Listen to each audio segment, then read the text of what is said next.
Good morning, everyone. So we've put together this slide presentation that is myth versus fact, and these are going to be some of the more common, daggers that are thrown at this movement.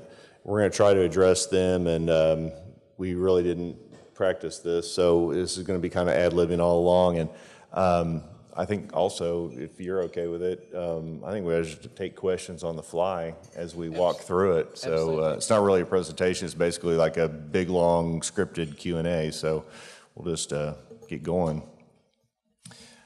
I know you've been waiting to tackle this one, so free market is a gimmick.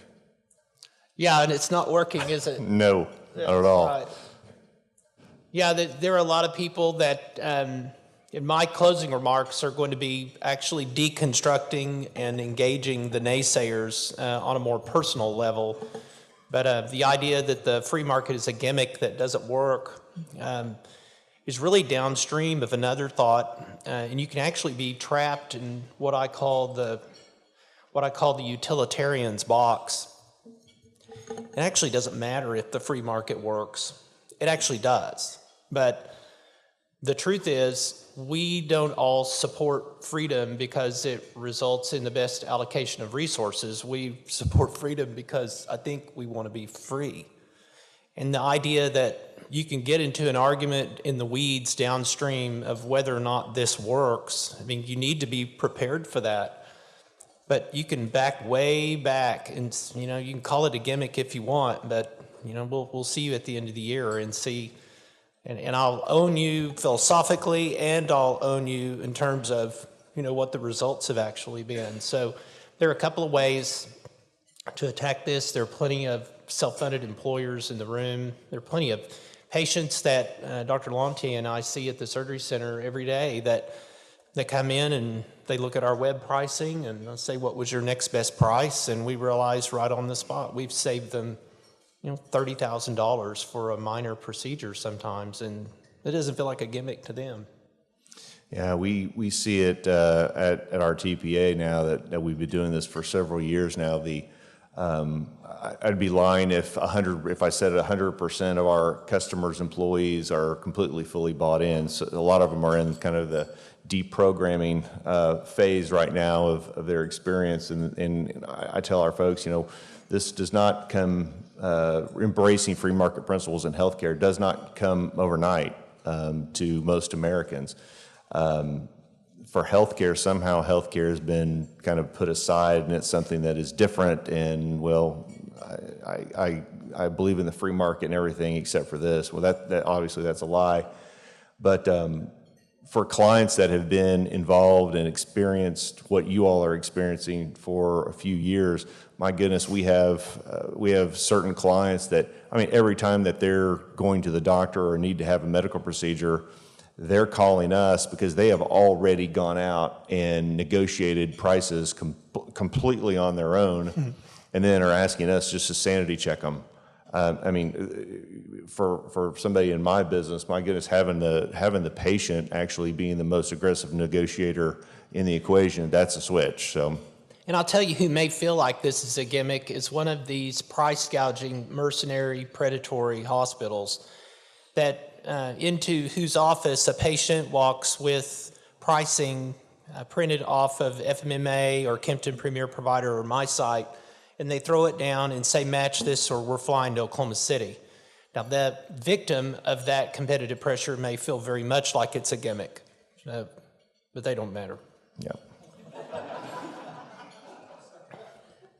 Fact, embracing the free market works. We've kind of already answered that.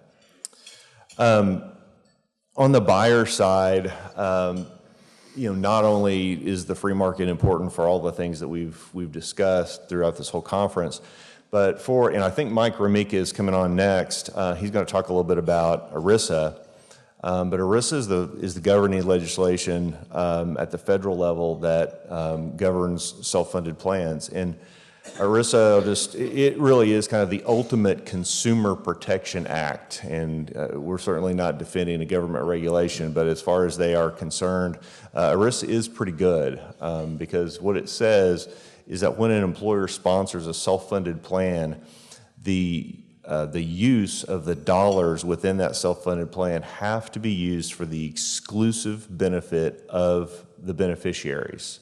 You can't take those plan assets and go buy, a car with it or something else.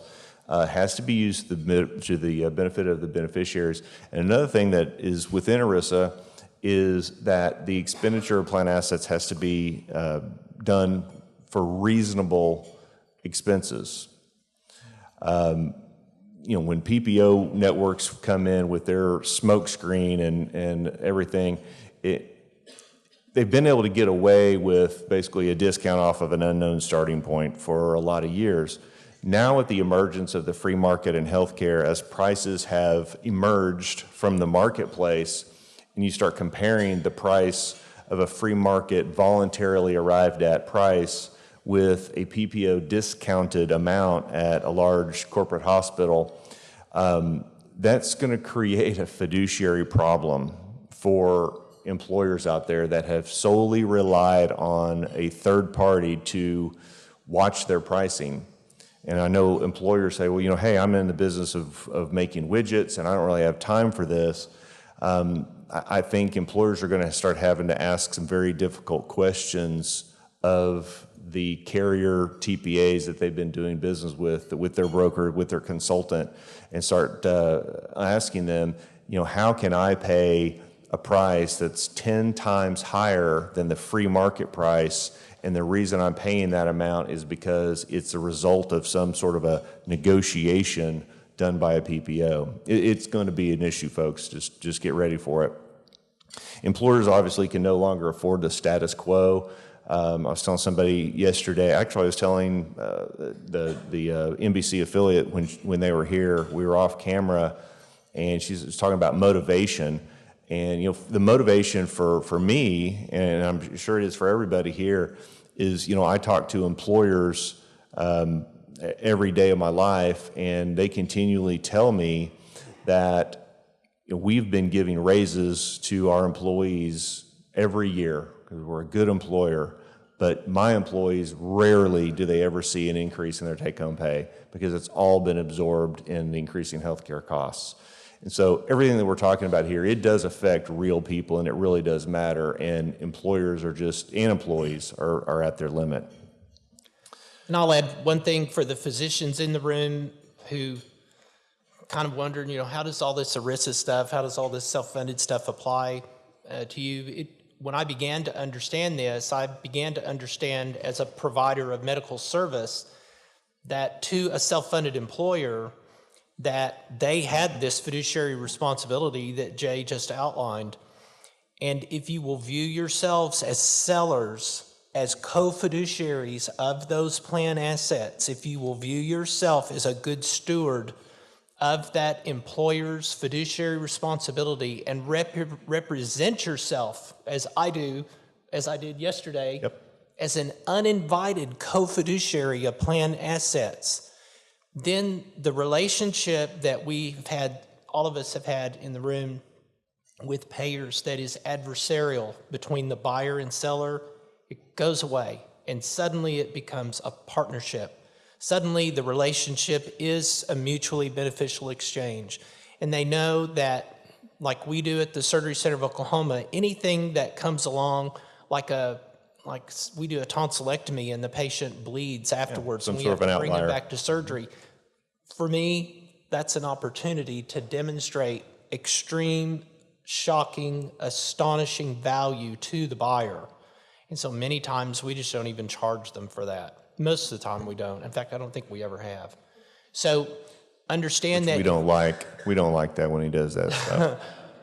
But if you represent yourself, think of yourself and identify as a co-fiduciary of these plan assets, you'll find the buyer is your biggest fan and you'll have a long-term relationship with them. So don't disappear into the fog of self-funded ERISA talk.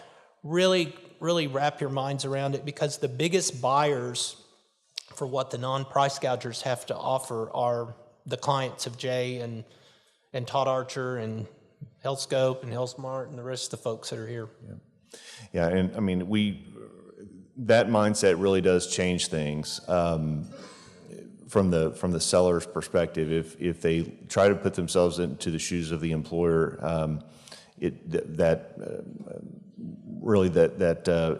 most employers are always going to be looking out for their employees. They just want they want their medical professionals to be paid very, very well, very, very fairly.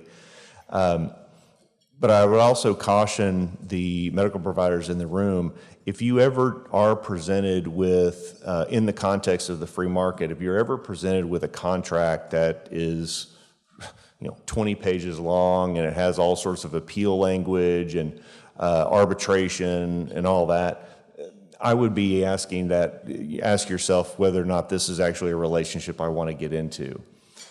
If this is not based, again, on mutual accountability and mutual benefit, it is not going to be a good relationship long term, because things do happen in this business, things that nobody anticipates, they occur, and we do about 600 of these cases a month through free market providers, and we have not had a single one where there's been something that has gone sideways, or there's been an outlier that we have not been able to work it out with a medical provider with a phone call.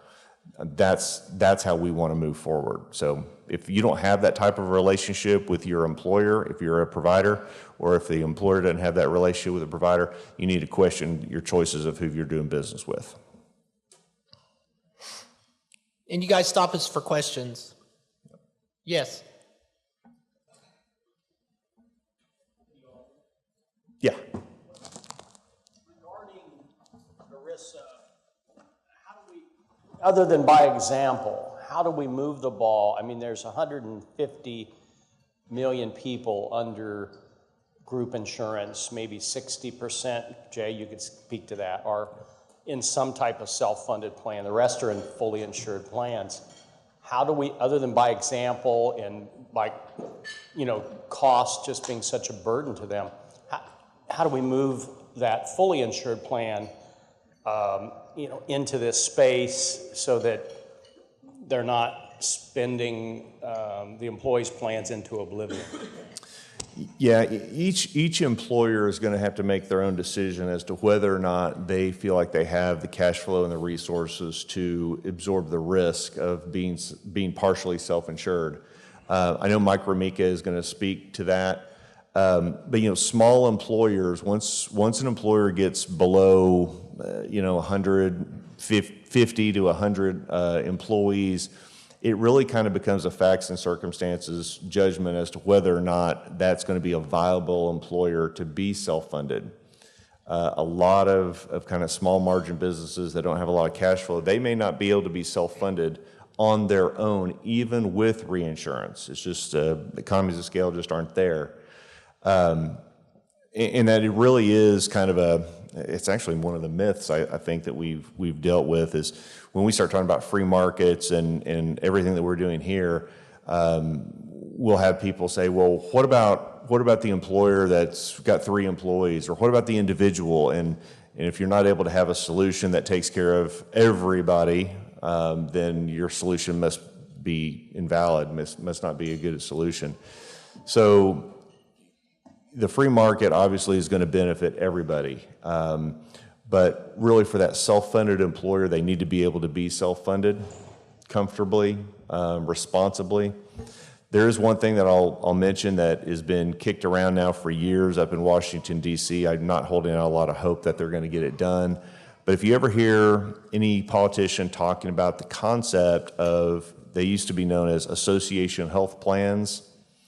There's, I think in the last debate, they weren't calling it association health plans. I think the Trump administration was saying we have to allow employers to be able to come together and pool their resources to buy health insurance.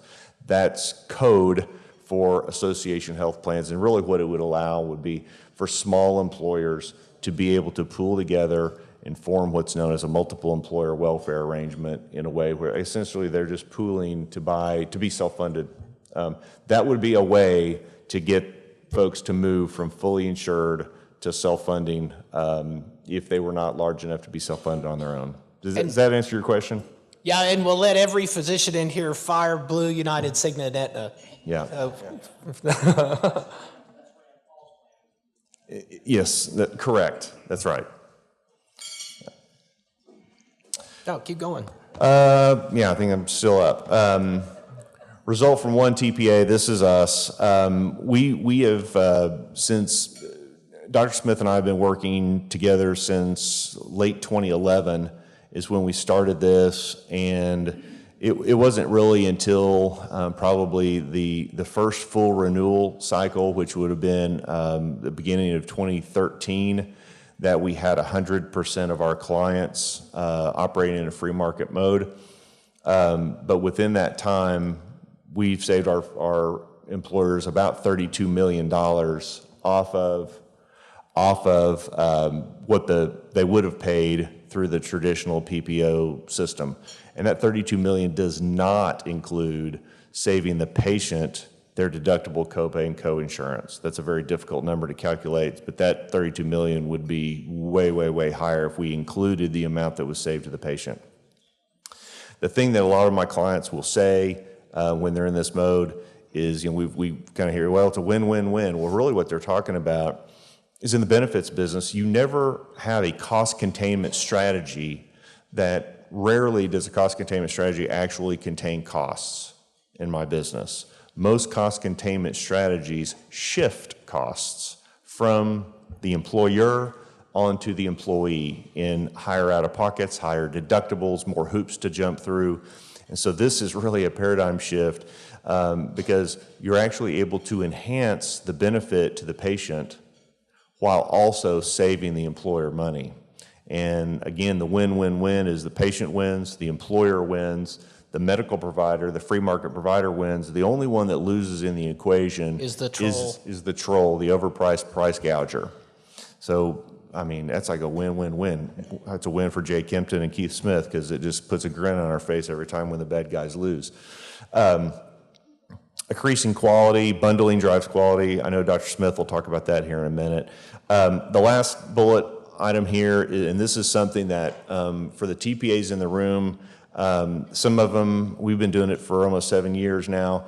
As TPAs, and I'm sure, Todd, you may mention this in your talk a little bit later, but what we see is when an employer has been operating in this mode for 2 or 3 years, when we don't just say, hey, go to Surgery Center of Oklahoma and it's free. You're missing the boat if you make it that simple. It needs to be, if you go to Surgery Center of Oklahoma and you choose to buy at this bundled price, we give every patient the price for every procedure before they choose to buy from a free market provider. And what that does is it starts to breed price awareness. We have employers today that we have heard the HR person say that we will hear employees comparing prices in the break room. Or how much so-and-so had a hysterectomy. Well, what did your hysterectomy cost? Oh my gosh, you got ripped off. I got it done at Oklahoma City for whatever. The fact that people are talking about what a legitimate price is for an MRI or a hysterectomy, that's mind-blowing, folks. And that's where we're starting to foster price awareness. We're starting to have more educated buyers out there. And when I say buyer, I'm not talking about just employer. I'm talking about regular Americans. Michael, 1 second. Wait, let's take his question, and then Okay. I want you to tell the story about the infusion lady and the laser. And, Oh, yeah. And explain to everyone what a laser is. Great. Many people. Michael? Laser. Yep. And I want to give everyone a kind of an anecdote that happened to me this year as kind of a cautionary tale about how powerful the trolls are. Because a very, very good friend of mine owns a business. He has 150 employees, and I've been begging him to go self-insured for years. And just to give you an example, 150 employees, he was paying $1.5 million for his healthcare costs, and part of the reason for that is he had 2 people that were on dialysis for years, not managed by the BUCAs, no case management. No one said, hey, maybe they should go on to Medicare. Anthem was just very happy to keep paying those claims and keep racking up their claims experience. So every year they would go up and up and up. And he was talking to his fellow CEOs, and finally they told him, hey, you should go self-insured. And so he finally called me and said, okay, I'm ready to do that. And I was working with a TPA, an independent TPA, very much like Kempton. So they were ready to have a very good plan, reference-based pricing. They were probably going to cut his costs by at least half. And basically he didn't quite get it. And he said, well, you know what? The guy who I rely on all my healthcare stuff is my good friend, my insurance agent. The guy who takes him skiing all the time, they go to gentlemen clubs together, and he said he's going to make all the decisions for me because he's looking out for me. Yeah. So not really. Right, and the thing is, where I am, I'm 100 miles north of Boston, so I called Adam Russo, and I said, Adam, if I can get you in front of this guy, I know you can close the deal. For those of you, who have seen Adam, I mean, he's fantastic. And my hook was, I didn't tell people that the business is a brewery. So when Adam heard that, he said, I'll drive up, I'll come talk to him as long as I get done deal.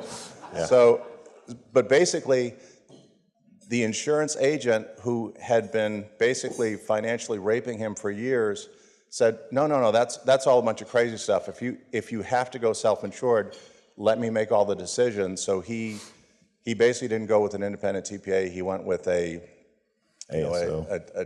One of the other Carrier ones. based. Well, and the good news Carrier-based, is there are no agents or brokers like that in this organization or this room Right. because it's a violation of the pillars. But Michael, there are guys like that all over the country. Oh, and yeah. Stories like that. Tell the infusion story. Yeah, this is a great story, and it's going to tee up your talk, Mike. We have a self-funded employer that is down in southeast Oklahoma, and I've got to get a little bit of background there. They are self-funded, have been self-funded for a decade or so. Self-funded employers buy reinsurance to protect their self-funded plan from outlier claims. They buy what's known as specific reinsurance, which says that if they have, for instance, any one claimant within their health plan, if they have claims over a certain dollar threshold, then the reinsurance company will reimburse the plan for dollars over that amount. Reinsurance is very affordable compared to a first dollar, say, fully insured health plan. But in order for the stop-loss carrier to mitigate their risk, if they do have a claim or a scenario in which it looks like it's going to be a for sure claim coming up next year, at renewal, instead of raising the stop-loss premium, the cost of the insurance up by 300% to mitigate that future anticipated loss, they will laser or cut one person out of the herd and say, this individual is getting ready to have dialysis or is getting teed up for a liver transplant or whatever. And for that particular individual, they will have a higher specific deductible, or the employer will be responsible for a greater amount of that individual's claims than the rest of the population. So managing the risk or the potential outlay of cash for that individual is super important. So this employer, I believe, has a specific deductible. I think it's maybe $40,000, and they had an individual that needed to have IVIG infusion. The stop-loss carrier placed a laser on that individual of $400,000. So for this employer, all their other employees, they'd be responsible for the first $40,000, but for this one claimant, they were going to be responsible for the first $400,000. That was going to be a big hit for that employer if the claims actually were that large. The thing about a laser is it's not a guaranteed loss for the employer. It's just the stop-loss carrier is just saying, if the claims go that high, I'm not going to attach and start reimbursing you until this higher threshold is reached. So we were scratching our heads because we don't have any free market providers that offer infusion therapy. There's a business opportunity for somebody. So I called my friend Keith Smith and kind of told him our tale of woe for this employer. And what did you say? I said, well, let me call and find out how much this So, intravenous. well, we don't do infusion, Well, but yeah, we don't do that, we but can. we can. I start IVs on people all day long. So how much is this immunoglobulin? So we found the various vendors that sold the intravenous immunoglobulin. There were 4 of them. They were all 4 the same in spite of what they said about each other. The price difference between the 4 was astonishing. And so we made arrangements to buy this stuff. I looked at what the supplies were to actually have, administer this, which is minuscule, and thought, this is an opportunity to help an employer avoid just saying, I'm not doing the self-funding thing anymore. I can't afford this. So I think we charged the price of the immunoglobulin plus $200 for each time the patient came in to administer that, all of which I gave to the staff that took care of her and monitored her. We didn't care if we made any money on it. I don't care if we make any money on something like that. So I think it was the price of the immunoglobulin plus $200. She came 6 or 8 or 10 times. She was already coming to Oklahoma City for the procedure. And so instead of going to one facility, she went 5 miles away to Surgery Center of Oklahoma. So it was a non-event as far as travel. And I think that the immunoglobulin was $1,500 per administration. So I think the entire bill was under $20,000. Yeah, so to the employer, this giant potential risk of $400,000, it just evaporated. Not only did it not hit the $400,000, it didn't hit the $40,000 attached, normal spec amount. But we tell that story because, again, that was the mindset of a co-fiduciary. Surgery Center of Oklahoma was able to affect a solution for an employer which they get business from, and I can assure you the manager at that employer, if an employee ever asks, hey, where should we go, Surgery Center of Oklahoma is going to be the first thing that pops into their head. Because of that. I mean, it was a head scratcher, though, was why would they do that? Well, as Dr. Smith always says, the question is not why would Surgery Center of Oklahoma step up, it would be why would the other facility charge so much? So anyway, that is a huge win. And back to your point, sir, about if that employer was self-funded with a carrier-based TPA, I can assure you nobody would have picked up the phone and called anybody. It would have been business as usual, gone to the big hospital system, and the laser would have been whatever it was. Question over here? Yeah. So I'm Lou Flasspuller. I'm a rheumatologist from Cincinnati. To that story's point, when I give IVIG in Cincinnati, it's $10,000 a dose. So if you're getting it for $1,500, Send them down. we'll send them down. So I thank you both so much for what you're doing. I owe you an incredible debt of gratitude, and I think as a nation we all owe you, so I can't thank you enough. So my question,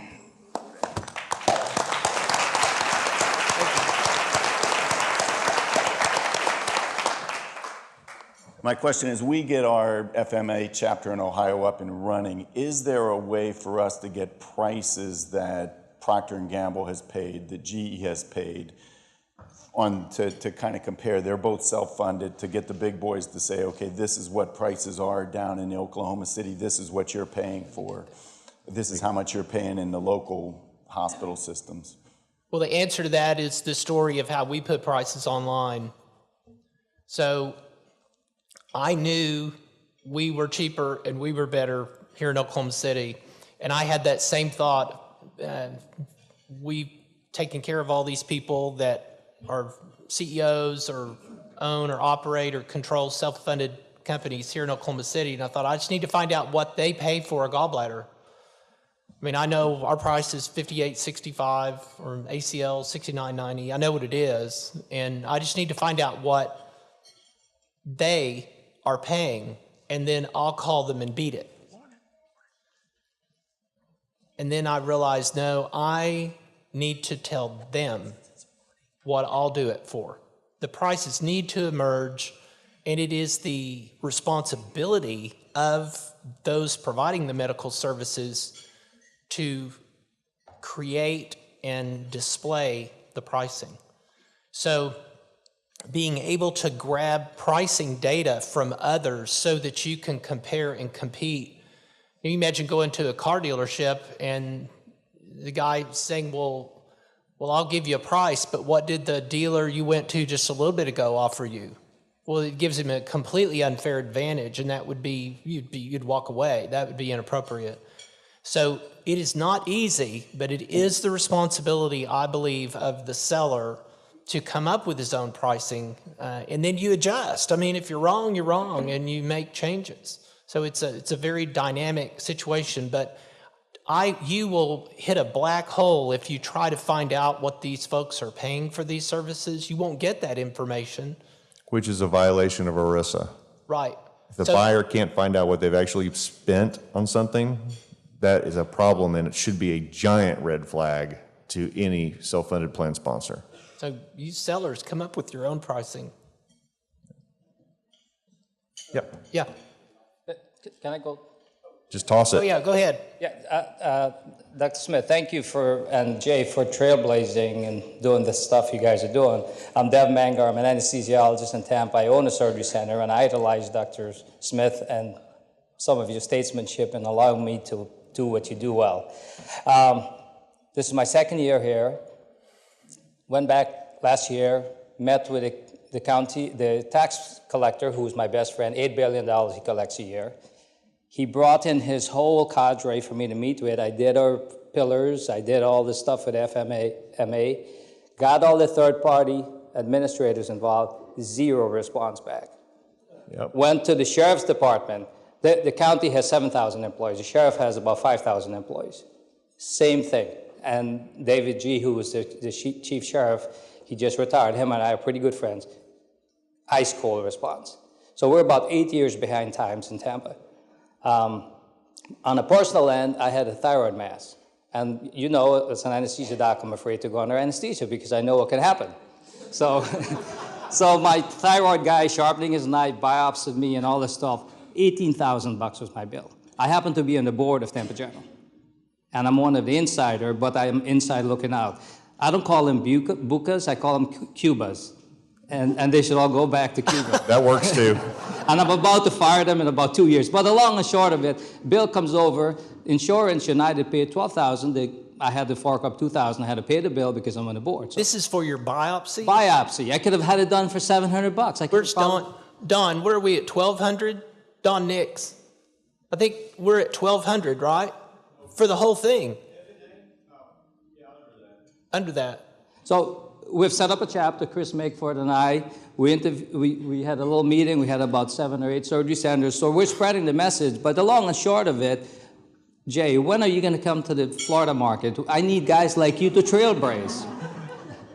Well, I mean, the thing is, we can't be in all 50 states. But, you know, we are looking, we are going to be moving into some other states just to hopefully jar the market. But there are other good TPAs that have national scope right here in this room. They are good guys, and I mean, I would just say, you know, talk to some of the other folks, and if they've got business or some contacts in the area, your problem it's going to be the broker. The broker is going to be the one that is brainwashed the HR, probably brainwashed the council people. This is an easy argument to make if you have the numbers. This is one of those things, though, that this is not a subtle differential here. This is the elephant in the room. I mean, from the graph, you can see, I can only imagine what this graph would look like if we were talking about Florida prices. But if you can get to the right person and just do a few very, very simple cases, like your example you just gave. How many biopsies does the county do in a year? How many knee replacements do they do in a year? I mean, you start looking at, for instance, a coronary bypass. These are real Oklahoma, Texas numbers. $390,000 for a coronary bypass in Fort Worth, Texas. Thankfully, we had the PPO involved because they got us a great discount down to $252. Oklahoma Heart Hospital here in Oklahoma City has an all-in, all-done price of $50,000. You start showing some numbers like this. I mean, at some point, and don't be afraid of going to the media. I mean, if you're talking about public dollars, these budgets are under serious crunch, and start making the case that they're leaving these kind of dollars to fill the pockets of their crony buddies. Jonathan, you could make some hay with that, couldn't you? Is that Taryn Bragdon in Florida?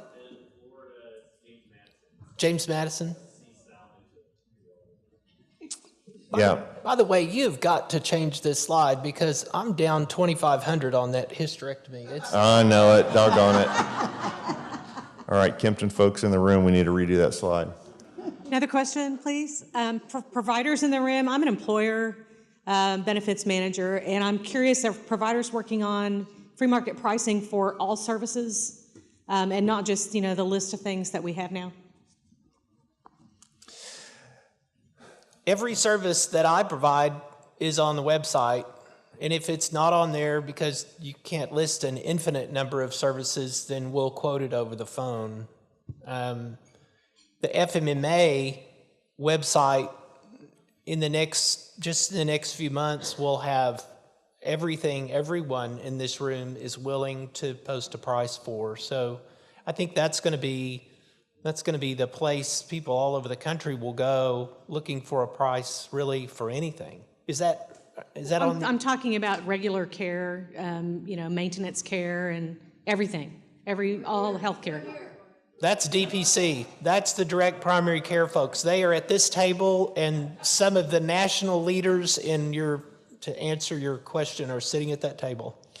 And Jill, I think the other thing is when we see providers, even good guy providers, this is a continuum. I mean, you've got the folks that are all in, like the two of us, and then you have other TPAs or other medical providers that they're somewhere along the continuum. And what we find, especially in your market, is until they're forced through competition, they will tend to be protective of, again, speaking to your market, we were talking to a independent surgery center 7 years ago there, and this individual knew all about Keith Smith, knew all about his pricing. This was 7 years ago. Where are you? Tulsa. Oh, I'm sorry. Yeah, so you know who I'm talking about. I was born there. I'm just messing with you. In this particular facility manager said he was very cordial, very nice, and he said, "Did you see that parking lot when you came in here?" "Yeah." "See it was full?" "Yeah." "Well, these people don't care what we charge.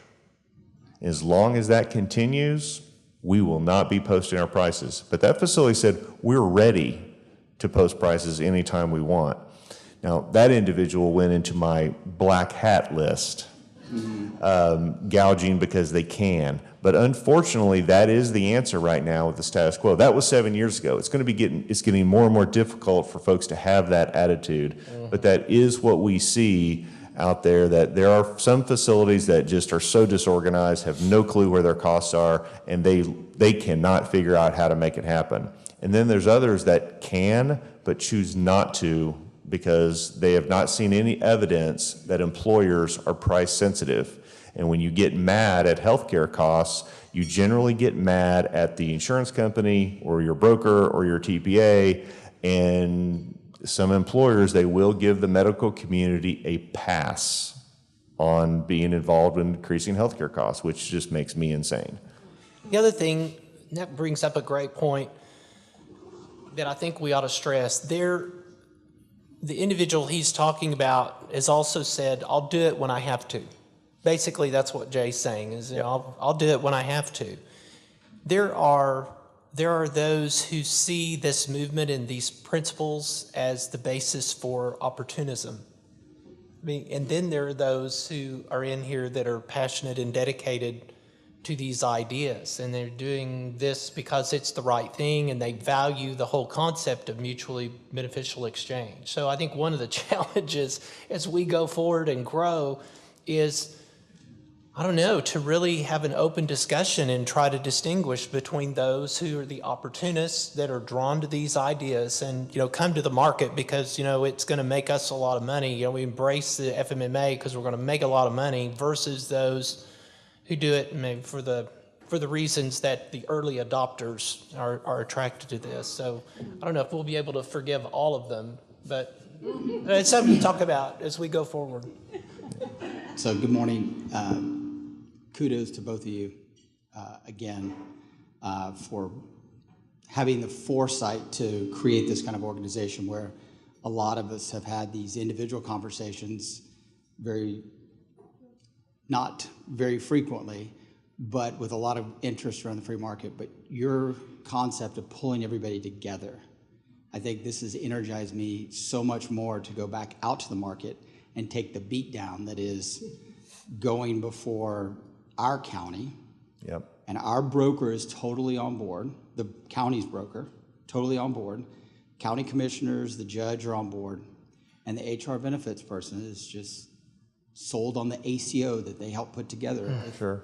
a big hospital system in our market last year.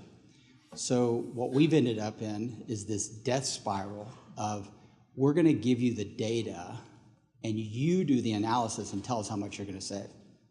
And so I'm looking at spending, $5,000, $10,000 just on a data analysis to figure that out. So my question is, you guys have these numbers. I know we can use Healthcare Blue Book to pull some of these numbers. Not a lot of people trust those numbers. And by trust, I mean, they're like, well, the response from this HR director was, United Healthcare would never let that happen to us. Of course not. I'm not joking. There's nothing in it for them to say that either. No, and my jaw dropped and she was like, it's true. So how do we develop either case studies or data that we could put as a part of the Free Market Medical Association that might show some examples of either companies and or procedures where so that we have something to hang our hat on. So the FMMA may publish a case study that says, we're going to show an employer in Waco, and they have 10,000 lives, and this is what they experienced in the first year. I'm just looking for something that carries more weight than, because the hardest part is most of these people have never ever seen their healthcare costs given to them this way. Theirs is. Is Colin McNeese in the audience? Yeah, he's right there. Colin, are you game? Case study? You've got a great one.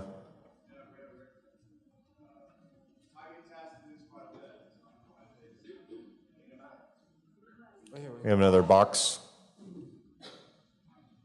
I get this question quite a bit, and depending on the area, the region, I have plenty of information to compare average, provide median, and it's shocking how the variation in cost that we see, and primarily in the facility charges, and that's where we see significant savings. And in no case, no situation have we seen physicians, surgeons get hurt by the free market. It's the changes in facility fees, and it's shocking. And once we have the information, show it to our employers, it's a no-brainer. And may take 2 or 3 meetings, but we have that information and be really available. But yeah, I mean, if there are any employers or consultants here that would be willing to share their personal experience, I mean, that's where it needs to come from. It doesn't need to come from a TPA necessarily.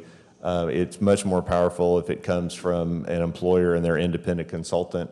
But if there's somebody that'd be willing to get with the FMMA staff and provide some data, we could certainly logo it up and share it. Yeah, Ralph. Yeah, Ralph?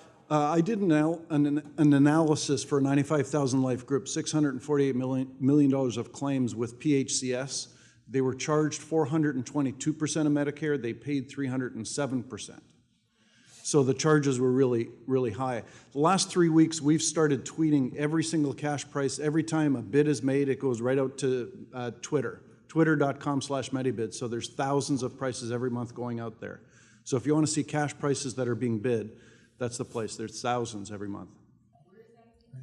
Medibid, or twitter.com/Medibid. Where's John? Hey, that box needs to go way over here when you guys are done. Yes. So I'm Tom Tashney, and I'm a broker, so consultant, I'd rather say. But just want to get Wait. When did you decide to come to this meeting? Well, we talked Wednesday. Tuesday, 2 days. Tuesday. Okay, 3 days. So just back on the topic of ERISA, so on the road from fully insured to self-insured, there is also partial self-funding or level funding. And this is a state-to-state deal because, as Jay was talking about the attachment point or the stop-loss insurance, every state has their own minimum. In Oklahoma, where I'm at, our state minimum is $10,000. So in like California, it's $50,000. What that means is it makes it much cheaper in a place like Oklahoma for a smaller employer to partially self-fund. And there are companies, there's one in the room, that will go down to 2 lives. Now, there can be some debate on how viable that is because you can have a big claim and it'll what we call blow up the plan. However, clients that I've had in the past that have been self-funded or partially self-funded and then had to go back to fully insured because they had a claim that blew up the plan. Well, we didn't have reference-based pricing then. Now that we have reference-based pricing, those claims are going to be much, much lower. And those same clients that had their plans blow up, I can go back to them and say, if we'd have done this now, if that would have happened now, your plan would still be intact. So that's the power of the reference-based pricing as well. So, and thank you, gentlemen. Thank you. Yeah. And Patrick, I'm sorry, Sean, part of the comments that are happening now are a result of what you said, and I'll say this. If the decision makers and the CEO are not on board with the ideas, and you're in a battle with a broker, and you're talking about, do you save money on this or do you save money on that? That's just an extension of what Jason Dixon was saying yesterday in the breakout. If they are not on board with the concept, then you're kind of pushing on a string. You're in kind of a sales mode, and you just do what you do. You do it better than anybody in your area, and here's a price attached. And if they don't get how radical that is, any discussion beyond that, oh my gosh, we've agreed to not meet with one client in particular on their turf again because they just look at us like a couple of vendors. Yeah, we're just out here trying to sell them something. Okay, well, you come to our shop and we'll talk, and then we'll know you're actually interested. You don't just want to do this insane waste of time. Another interesting comment about the whole, trying to convince somebody, versus what a carrier would say or a big hospital system would say. A good example of that would be, in your area, you may have an HR person or a BUCA carrier say, well, at Baylor Medical Center, we get the best pricing there is. So what? Like Yuri said, who cares? The best pricing there is ludicrous pricing. In our mode, we want to keep people out of that place as much as we possibly can. If we have a patient that goes there, that's a fail in and of itself. I don't care what the pricing is there. It's going to be a pant-ripping experience. So you get into that conversation with these people, and you're going to lose. The premise is wrong. It's about lowering the net cost of getting that patient well, and many times it can be done much less costly at a completely different venue. What's the discount over at Surgery Center of Oklahoma? 0. So you've got to change that discussion about discounts and favorable pricing just down to dollars and cents. That you'll win if you have that conversation. So about when we first started doing our pricing about 4 or 5 years ago on the website, we followed the common bundling methodology where the implants were separate at 100% of cost. That left me uneasy because I felt it kept us in that position of having to tell the patient you might have this surprise bill, especially in a fracture situation where you don't necessarily always know how many screws are being used. Do you think it's to our betterment if we move as a movement to a true bundled price that includes the implants and work with our vendors to get to that point? Yes, and here's what we've done. If you'll notice on our website, some of the procedures, implants are included and some are not, and that's put a lot of pressure on the vendors because I'll say, I'm able to include implants for a 1-level cervical fusion on the website, and that helps me with the buyers because it is a bundled price and there are no surprises. So what's your problem? Why can't you give me a price for your expensive distal radius plate and just forget how many screws there are? There's going to be 4, and so pricing essentially with some of those things Yeah. where our vendor knows how many ins and outs or many screws, it's not going over. And that's what I tell them. I said, I bundled my end. Why can't you bundle your end? Why can't you make it a per case? So then the vendors all go in a room and beat the crap out of each other, and then we come out with a price. So when the newest thing, so what you're seeing now, and you'll see more of this, like we have complex and simple ORIF. Well, the plates that we're using on the complex fractures, increasingly, the prices are doing this, so I kind of know what they are. But I think you need to start with implants separate until you can kind of get the vendors on your team and not beat them up, but really partner with them.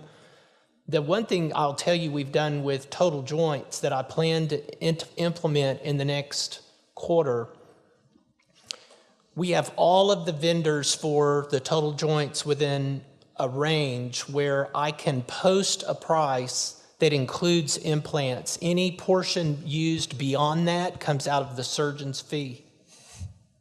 Any portion below that utilized goes into the surgeon's pocket. That is, believe it or not, that is wildly popular. And so what's happened is the surgeon says, well, I want to use your stuff, but if I use this guy's stuff, which is frankly just as good, I make more money. Well, then these guys lower their price. I mean, duh. Make the surgeon price sensitive. Yeah, and then, so the surgeon's the one who's saying, here are my implant preferences.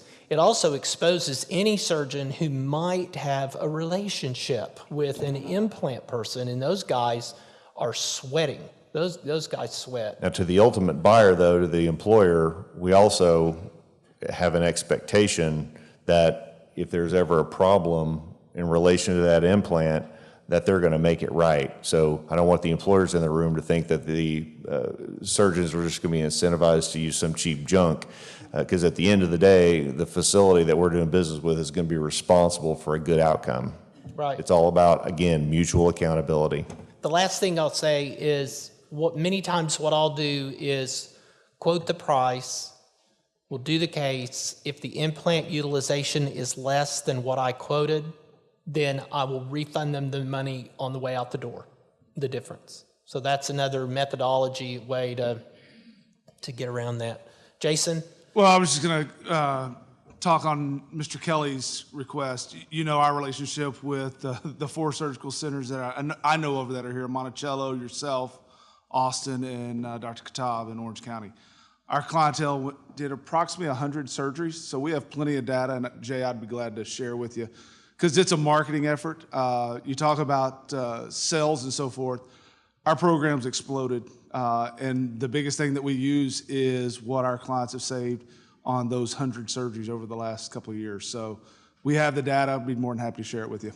Wonderful. Thank you, Jason. Jason Dixon is a huge resource and has been working with us for ever since we met in the Caymans. You talk about free market everywhere you go. That's a good lesson. Yes. Yep. Let's keep the questions quick, really, because we've got a few more slides to go through. Okay. I'll try to keep it short. The earlier question about implants, I think exposes a challenge that I face in looking at the bundle pricing. There are certain procedures I do. I know exactly how many sponges I'm going to use. I know exactly how many sutures I'm going to use. I know exactly how many hemoclips I'm going to use. There are other procedures that I do. I go in, I have no idea what I'm going to find, and I tell the patient, well, we can find A, B, C, D, or E, and the range in cost amongst those different options is enormous because I don't know the complexity of what I'm going to find. So, Are you going on the tour this afternoon? I am. I will tell you my exact methodology for pricing and how I deal with variances there. That's probably a better venue. Yeah. It's not as wildly variant as you think. Yes. Rich Dewey from Peoria. I was going to add a comment to the question about spine implants. We're a spine-only facility, and we've had fair success with a lot of times you can find an implant vendor, much like us, leaving the cartel, they left their cartel as well. And if you could work with some of those folks, we've done sort of a mixed model where they may rep things like disc replacements or things like that. There's not a commodity solution to that, so they can still make a nice margin there. And they'll give a lot on the more commodity-based items. The other thing we've done too, which seems to take pretty good effect, is these implant companies are just every year or two coming up with their new system, which I don't know, they just polish it a different way. It's the same damn thing. And you could use, some of the new stuff on, say, your pass-through patients. So if you have a contract where there's a pass-through, they get a little bit better margin there, and they're willing to give you more of a bundle type of process on your FMA patient, cash patient, or what have you, so that it's not killing them, but then you kind of work a little bit of a hybrid, and that's worked pretty well for us. And here's the way we do that. We'll have a rep that gets it. We'll have there's a guy named Brian who works with MyTech for all of our anchors. And we'll have a patient that sees our website price for a labor repair for a shoulder, and they can't quite come up with the website fee. And I decide to go ahead and do the case anyway, because we're not going to lose money, and everybody shaves off just to help this guy out. And Brian gives us his implants because he wants me to call him. He is a co-fiduciary of this individual person's assets. So this partnership just goes all the way down, and you really must insist on everybody being involved, being on board. They have to be on board with this. You can't quote prices online and then have some idiot rep that says, well, I want $4,500 for those anchors. Well, you just killed me. I just lost the patient because you're not on board. So, and you have to have conversations. This is radical. Yep. Hang on 1 second. Yes. Okay. Gentlemen, thank you very much for the conference, and the content's been fabulous, so thank you. I really appreciate that. Thanks for coming. You bet. Everybody. Everybody in here is a consumer, so I'd kind of like for you to go over an example, and I'll use myself. 7 years ago, I had my gallbladder removed, and I did have a second opinion on it. It was non-emergent. One of those situations, I was like, are you sure? Because I don't hurt. And they go, well, you will be a patient at some point in time. You can do it now or go through the emergency room. So that didn't make any sense. So I went ahead and had my surgery done at the surgery center over on 63rd in Portland. And how would that have worked if I would have known you, as far as how many days would it be before I get surgery, evaluation, all that kind of, get in to see you? If I would have said, well, I'm going to go talk to Dr. Keith Smith and see if one of the doctors over there can do that, Or do I ask my doctor and say, do you mind doing it over at Surgery Center of Oklahoma, and get a price from you? Hand that mic to Tracy Kreger. Tracy, you want to answer that? How does it work? Well, if I have a situation like that, I call Dr. Smith, and within a day, I usually have a surgical consult, or at least one on the schedule. And there have been times where we've had surgery within that same 24-hour period also, but especially at least within a week, we've got them all through the system, and I'm getting the bill. Yep. And that's Tracy's with Evolution and Summit, one of our big buyers in this area. So everybody in here, even if you're not from here, should get to know her. Tracy's her a great team. resource. Thank you. That's a great tip, though, for sellers and potential sellers. From a TPA's perspective and from Tracy's perspective, we call a lot of these, these are, we call these redirections. You have some folks you don't have to redirect because they're asking for a particular provider by name because they have some brand loyalty, which is, right on, huge win right there.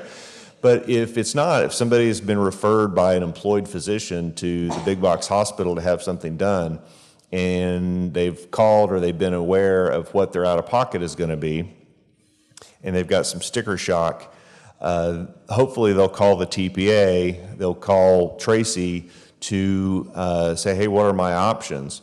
And what I think a lot of sellers don't realize is, I'm going to call this patient Susie. Susie's my favorite patient, right? Susie may have already taken this time, scheduled it off for work, for next Thursday.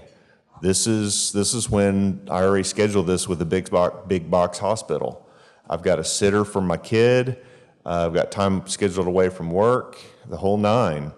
And only when I found out what my out-of-pocket was going to be did I have sticker shock. I called my TPA or talked to my HR person and made me aware that I may be able to get this thing done for free.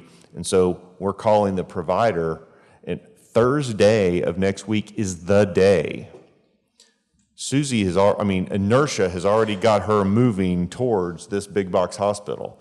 And if the seller, the free market seller says, well, I can do it, 2 weeks from now or whatever, if sometimes time is of the essence, and it's not like, drop everything, but for the most effective free market sellers, you do need to be flexible in the ability to pick up that potential redirection, because you are going to have to fill a gap or meet an expectation that's already been previously set, and that's kind of an inside tip there. I mean, you are a master of that. Well, we have our schedule blocked out at the surgery center, so at any hour during the week, I can tell you what surgeon has that time reserved.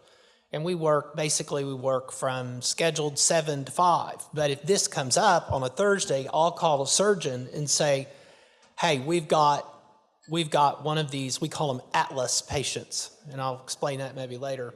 We have an Atlas patient, Thursday's the day, and we reserve sort of some margin fudge time on either end. So will you come do this cholecystectomy at 6:30 Thursday morning? I know Thursday's not your day and you've got an 8 o'clock clinic, and oh yeah, I'm all in, because that surgeon wants me to call them, and I need you here Thursday to do this. And oh my gosh, that's just so ingrained now. We've been doing that for 20 years. So, and then during our busy times, if our kind of 6:30, hey, let's get this done before your clinic, if that fills up, then we do it at 6.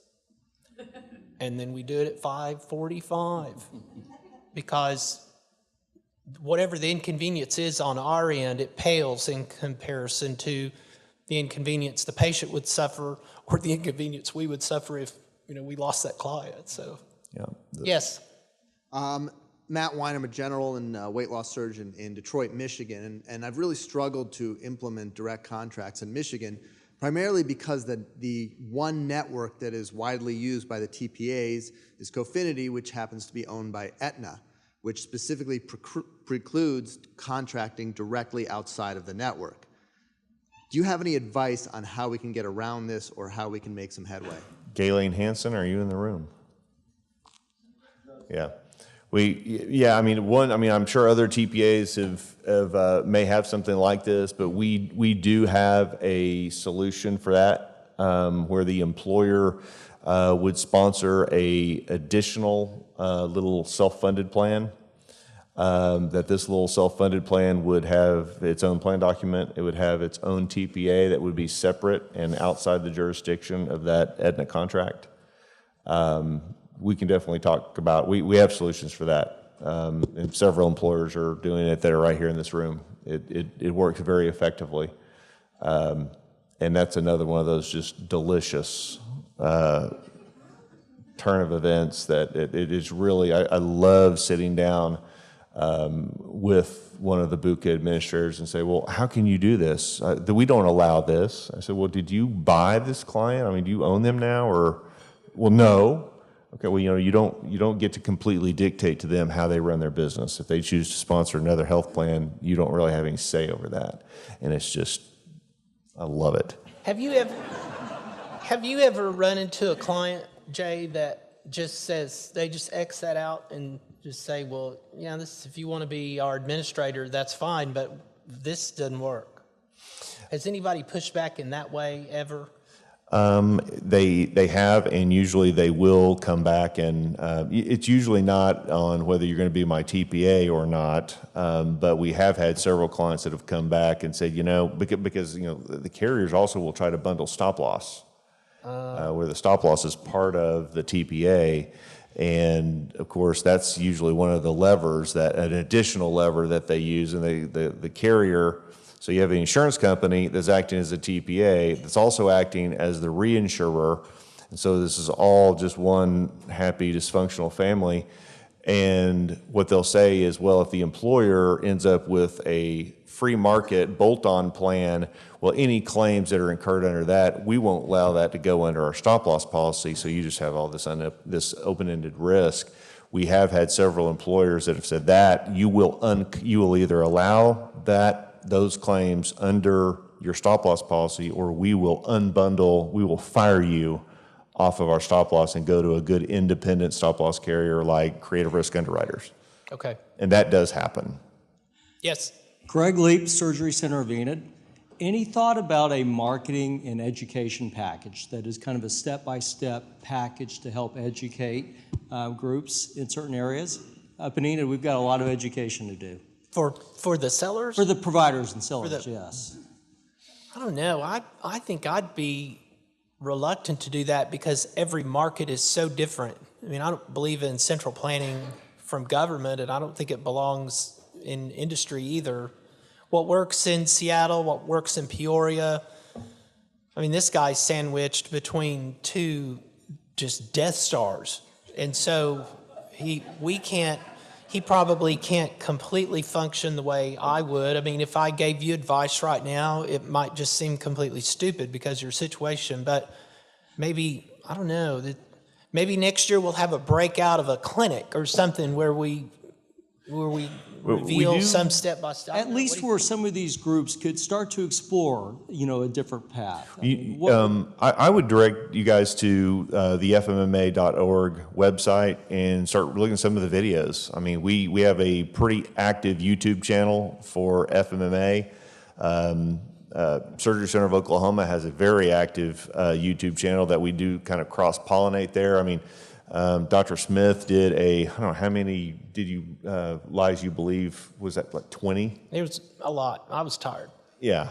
So he had a series on YouTube called Lies You Believe, and he had different guest speakers from different areas of industry. He had Chad Schmidt on there. I was on there. I think there were some others. But those are all educational materials that would be suitable for buyers and sellers.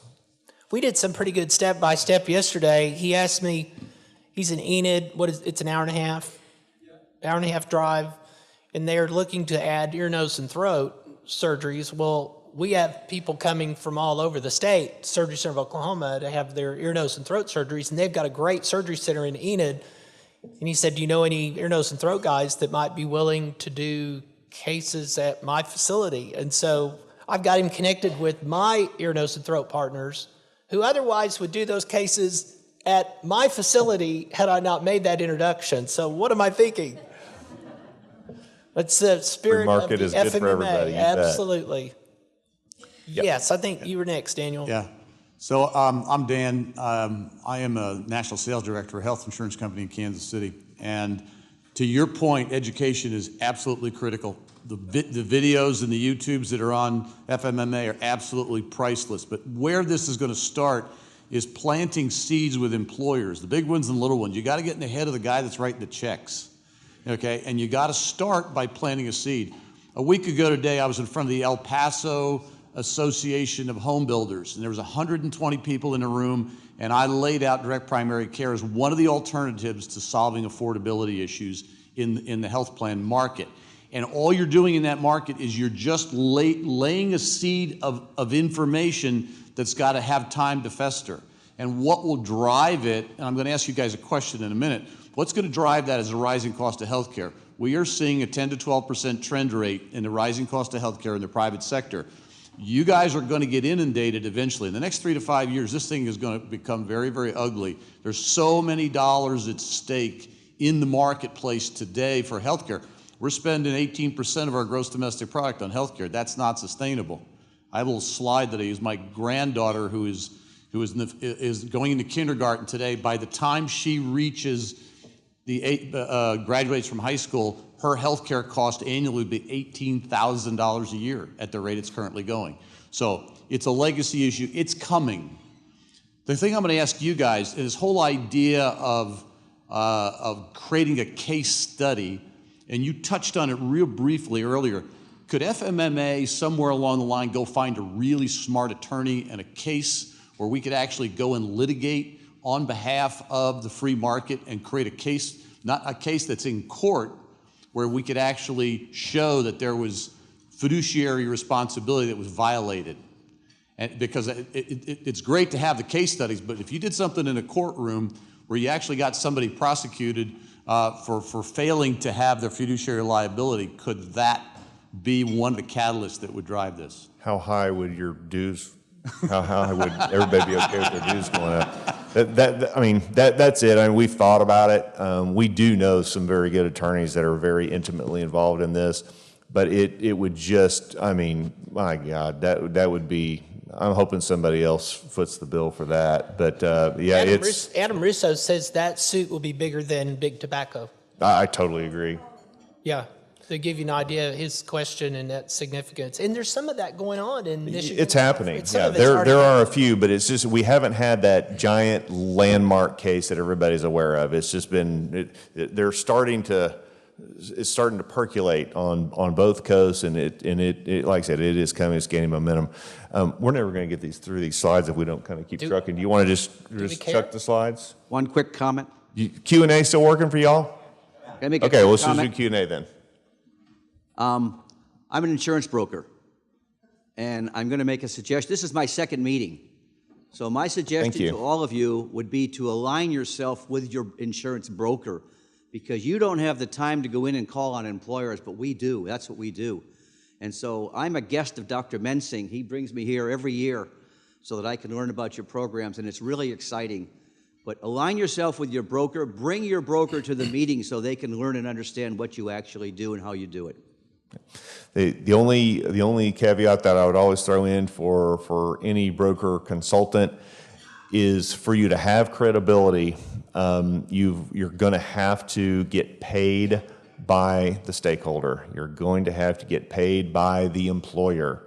If you're taking money from me or taking money from a stop-loss carrier or a pharmacy benefit manager or a BUCA carrier, your credibility is going to be questioned, and it should be. And it'll really be the mission of the FMMA to make sure that that credibility is questioned.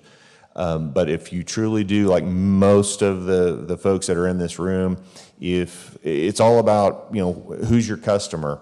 If the employer is the customer and that's who you rely on for your revenue, then absolutely the brokers, consultants can be the expert in the room and should own this. So it's great comments. Over here. Shauna. Oh, yeah. Yes. See, these lights are tough. This is Shauna Thomas. She's here with her husband, John. How many years have you all been here? Since the beginning. Since the Yes, beginning. Yes. Great people. Everyone should get to know them. Very, very interesting story. And I just want to say too, when it comes to FMMA, it truly has changed our lives. But I want to also add to that, it's also changed the lives of so many people who have been able to come to the many facilities that are here represented through FMMA. We have the opportunity through domestic medical travel to actually reach out to these people and talk to them when they're actually needing the surgery in that time of need. And I want to kind of just add a couple of things. I'm so passionate about what we do, and I'm very passionate about, we talk about the big numbers that the actual plans are saving. But when it comes time, we know we're doing a few things correct, and one is when that out-of-pocket for that member who needs a surgery is waived and they can actually have the surgery that they need. And we get that every day. We get to talk to those people.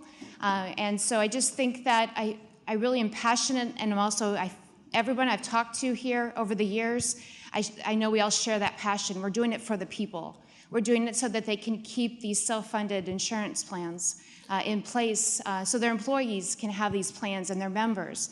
And so they're not having to, eliminate that. So again, my heartfelt appreciation to everybody who's been a part of this. We also know that we're doing something right when we're getting letters from networks saying, who are you? Why are you taking our patients away from us? Yep. It's a badge of honor. Those were badges of honor. Absolutely. I get a little anxiety. I don't really like conflict. So I get a little anxiety when we get those calls. I will admit that. But then we know that I come to this conference, it renews me every year, because then we know we're doing something right. I would definitely encourage you, if you're not working with a TPA who's willing to fight that battle with you to find the right TPA, if you're not able to find the correct stop-loss carrier to support this because they're in it for the wrong reasons. I do have a question. I think that my question is more for how can we find more transparency in the big networks that are out there, the big hospital systems. That's the one piece to our equation, because we like to go back to the member, make them better consumers by sharing with them what their surgery will cost if they travel to have it, compared to that local hospital. And what we're finding is the response is, we don't have to share that with you. We don't have to tell you what that cost of that surgery will be. Why do you care is what they tell the patient. You just have your maximum out of pocket. You only have to pay $4,000. So I think what we would really like to see from maybe a TPA side would be claims data actually helping us show what kind of charges are actually hitting the actual claims after network discount, after that great discount that they're getting. Yeah.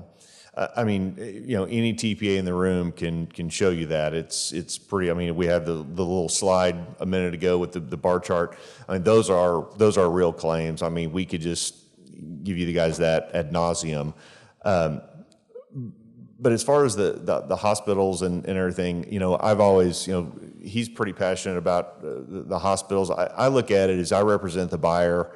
And if, a hospital system has really high quality and they have tremendously, just very competitive bundled cash pricing, then, I know that they're going to be active in active competitors. And I welcome all competitors. That's what the free market is all about.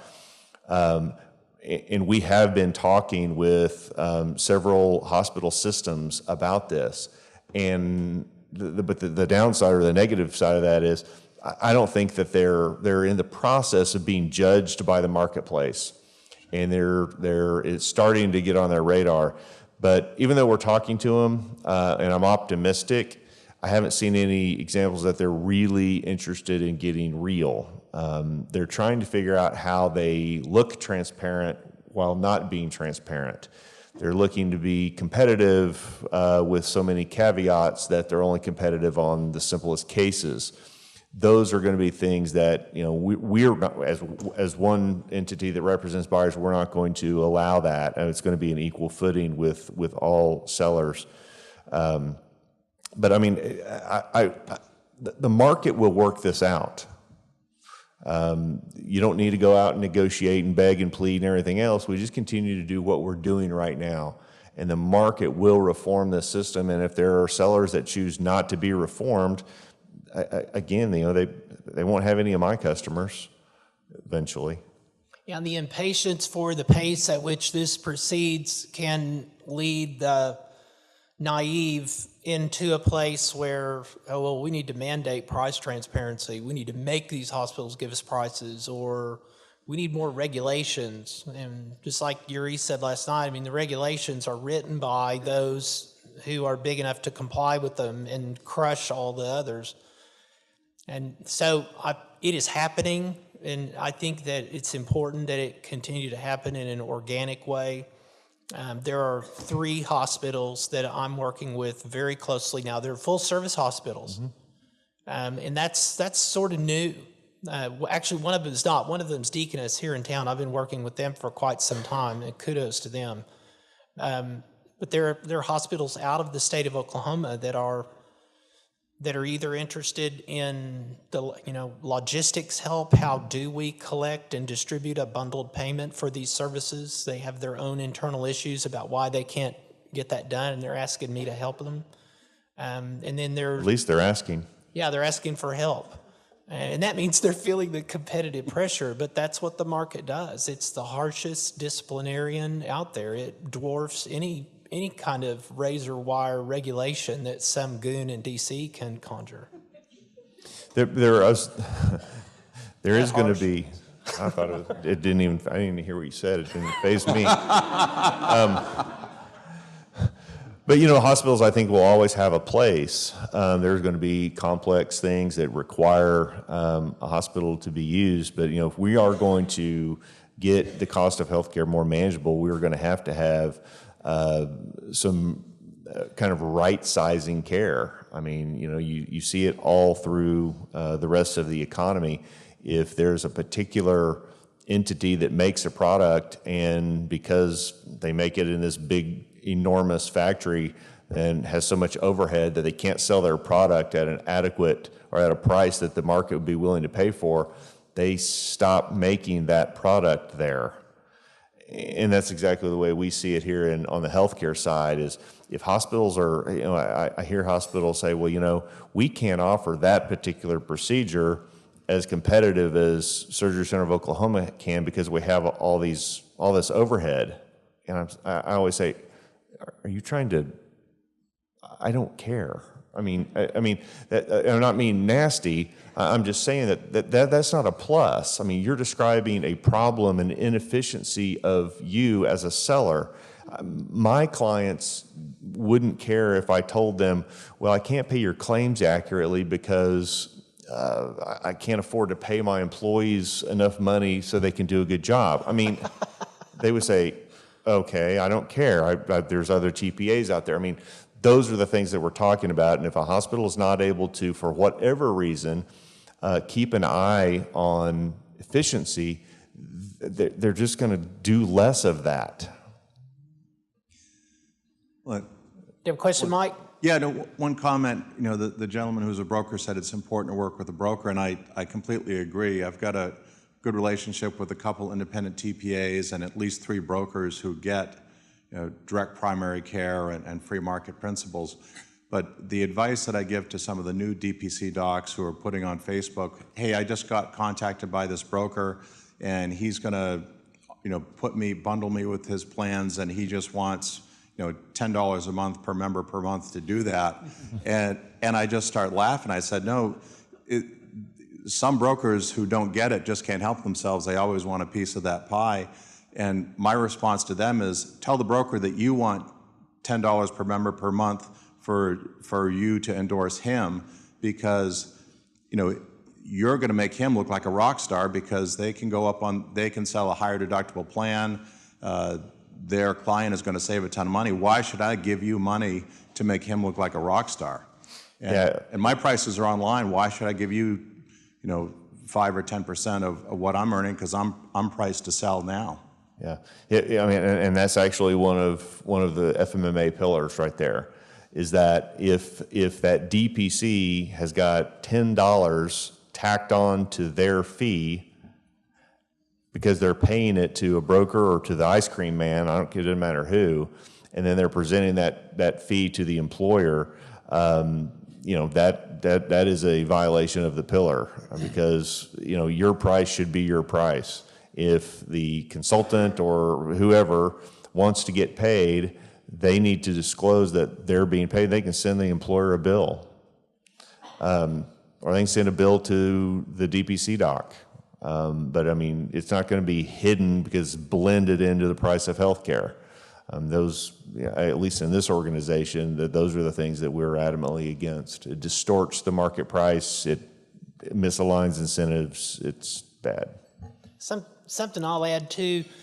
I've turned down, I don't know how many offers and contracts from people that will call and say, we want to send Surgery Center of Oklahoma all this business. We have all these patients. We have all these relationships with all these employers. Really what we'd like to do is take your price, stick 20% on it for our end, and show that as your price to the buyer. Makes it easy, what they'll tell you. And I said, well, now I'm telling the world this is what we do and how much it is. And I insist on every player that's involved to also say, this is what I do and here's how much it is, so that the value they bring can be judged. I cannot tell you how many of those arrangements I've turned away because the vendor involved wants to hide what their portion is. And then imagine this, and this has happened before I caught on to this scam very early on. About 9 years ago, we had a patient come that had paid Surgery Center of Oklahoma plus 20%, and then they found our website. Oops. And I was part of the problem. I was in on the scam. I was in on the deal. And then, so I would caution you, there are countless opportunists out there that will take those of you, your pricing, they'll hide their fee in it and then show that as the price that's being paid and never reveal really what their part of it is. I actually had some guys come up here from Texas one time and offer to buy my next 10 gallbladder surgeries. We'll give you $58.65 right now times 10. And then we will go out and sell these for what we can get. Surgery futures. Surgery futures. It's true. And I said no. TPAs get offered with deals like that all the time from vendors. Hey, let us reprice your out-of-network claims, and oh, by the way, I'll give you 20% of what we save. Usually those things are just horrible because the original starting price is just so incredibly ridiculous. To me, if a TPA takes those dollars, they become part of the problem.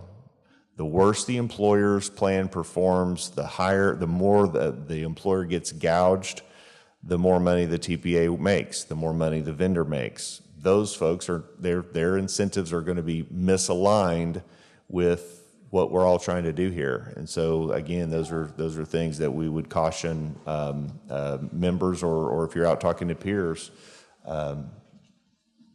those are things that just have got to stop. I think we're about to the end. So yes. Thank you all so much for your interest.